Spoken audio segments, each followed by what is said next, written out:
This video is to show people how I make paper portraits using quilling. I made this simple portrait from my friend Karen, whose little brother Blaine is serving a mission for the Church of Jesus Christ of Latter-day Saints. First, you need to sketch out your drawing.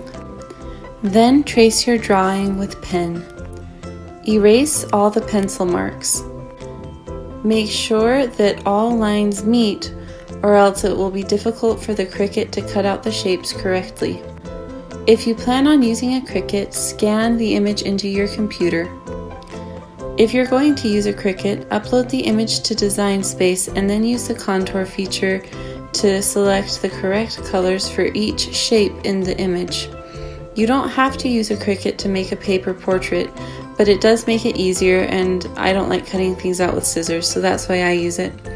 I also put 1/4 inch strips and 1/8 inch strips for the quilling portion. When you select your cardstock, make sure that you choose core cardstock so that the center of the paper is also dyed. Here are two brands that I used for this portrait. I prefer Mi Tientes because it's 50% cotton, but it's difficult to find and it's more expensive. So you can also buy the Recollections brand from Michaels. In the finished portrait, you'll see that some layers are raised by 1/4 inch, some are raised by 1/8 of an inch, and some are flush with the paper. After you have all of your pieces cut out, separate the pieces that you want raised by 1/8 of an inch, which for me is the neck and the ears, and then the pieces that you want raised by 1/4 inch, which for me is the face, the collar, part of the suit jacket, the handbook, and belt.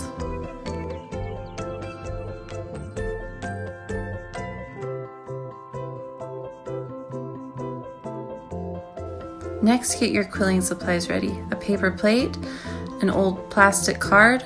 You can use a toothpick, or if you have it on hand, you can use a quilling tool, but you don't need it. The slot in the quilling tool can make quilling easier. Get a pair of tweezers and a pair of scissors. And most quillers recommend Aleene's tacky glue.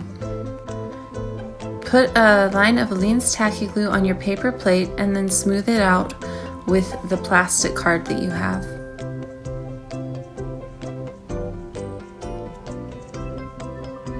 Throughout this process, you'll be using tweezers to dip small pieces of paper in the glue and then tamp off the extra glue on the paper plate. So here you'll see me quilling the ear. I get my toothpick and I bend the 1/8 inch strip. Then I measure it against the ear to make sure that I have the right length. Here you'll see I make a little indentation with my thumbnail where I need to cut the paper so it will fit the ear. Then I get my scissors and cut the paper and use the technique that I showed earlier to dip it into the glue.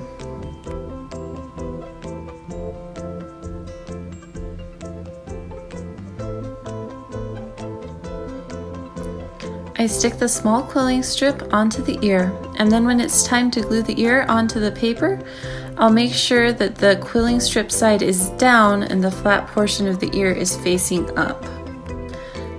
After I've quilled everything that's raised, I need to outline everything that's flush with the paper. Same technique, bend it with a toothpick, measure it against the piece that you need outlined, make an indentation with your thumbnail, cut it with scissors, dip it in glue and tamp off the extra.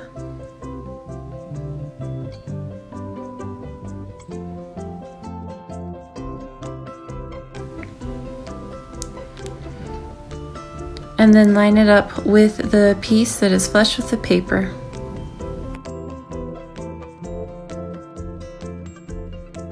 When you quill clothing, there are a lot of different textures you can use.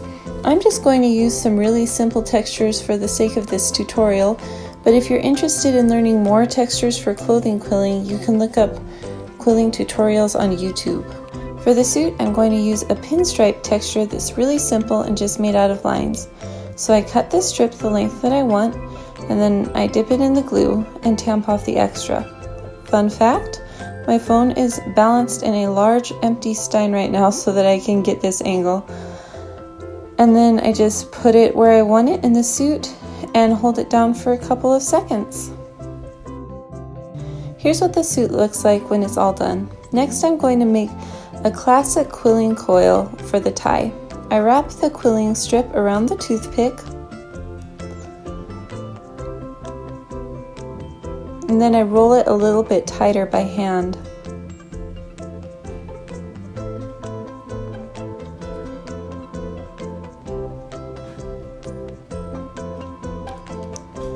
I cut off the excess,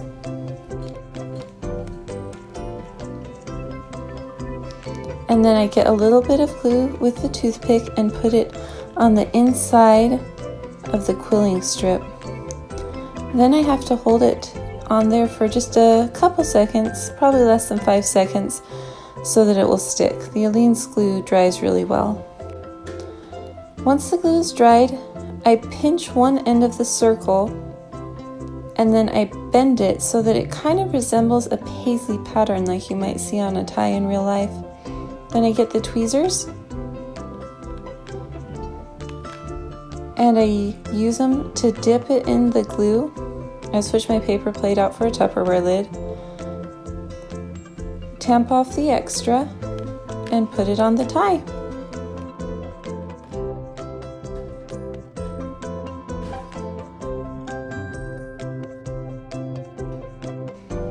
After all your quilling's done, it's important to clean up the excess glue. So first I get a small paintbrush and I get it slightly wet. Then I tamp off the extra water so that it doesn't warp the paper. Then I go over all of the areas with excess glue. Sometimes I have to wait a couple minutes and then go over the same area again just to get everything off. And there you have it. Those are the steps for how I make my quilling portraits. If you have more questions, you can ask me in the comments, or you can look at more tutorials on quilling and contouring using the Cricut machine, and you'll probably get much better tutorials there.